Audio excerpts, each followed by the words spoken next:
माजी खासदार विनायक राऊतांसह मुलाविरोधात गुन्हा, सून गिरीजा राऊतांची पोलीस ठाण्यामध्ये तक्रार, गोमूत्र प्यायला लावल्याचा आरोप.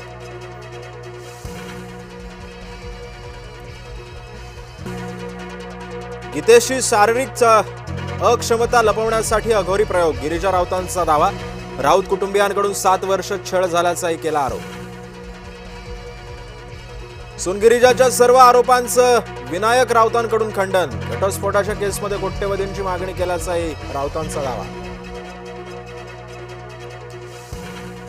राज्यातील 9 पायाभूत प्रकल्पांचं लोकार्पण, मुख्यमंत्री देवेंद्र फडणवीसांच्या हस्ते झालं लोकार्पण.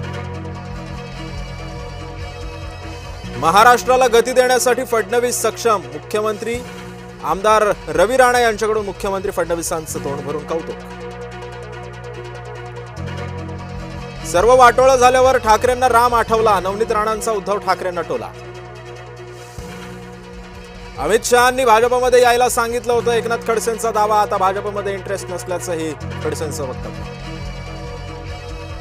खडसेंचा प्रवेश माझ्यामुळे कसा काय रखडला, यांची तर दिल्लीला डायरेक्ट हॉटलाईन, मी तर छोटा माणूस, माझी तर मुंबईपर्यंत देखील हॉटलाईन नाही, गिरीश महाजनांचा खडसेंना टोला.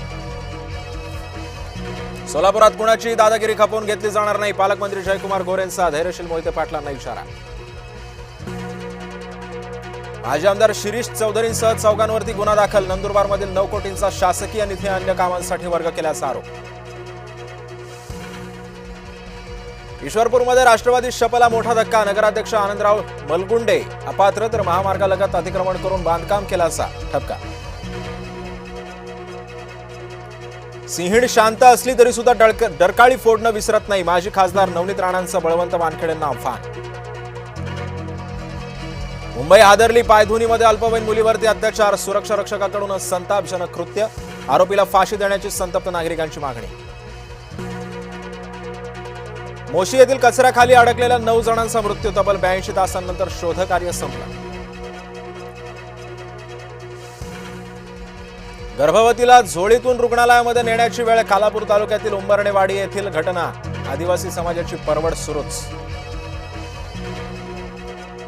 सांगोल्यामध्ये 37,532 लिटर भेसळयुक्त दुधात साठा नष्ट, अन्न व औषध प्रशासनाची मोठी कारवाई, त्रुटींची पूर्तता आणि वैध परवाना मिळेपर्यंत व्यवसाय बंद ठेवण्याचे निर्देश. अकोल्यामध्ये 2 बियाणे कंपन्यांवरती गुन्हा, सोयाबीन बियाणं निकृष्ट दर्जाचं असल्याचं प्राथमिक अहवालातून समोर. भूममधील दूध भेसळ प्रकरणी तपासाला गती, आरोपीच्या शोधामध्ये पोलिसांची पथकं रवाना, भेसळीमध्ये 200 दूध संकलन केंद्र सहभागी असल्याचाही संशय. नंदुरबार जिल्ह्यामध्ये 40 ते 50 विद्यार्थ्यांना विषबाधा, जेवणानंतर विद्यार्थ्यांना उलट्यांचा त्रास, शहादा येथील शासकीय वसतिगृहातला धक्कादायक प्रकार. श्रीरामपूर शहर आज बंद, वाढत्या गुन्हेगारी विरोधामध्ये व्यापाऱ्यांचा एल्गार, शनिवारी भर दिवसा हॉटेल चालकाची निर्घृणपणे हत्या.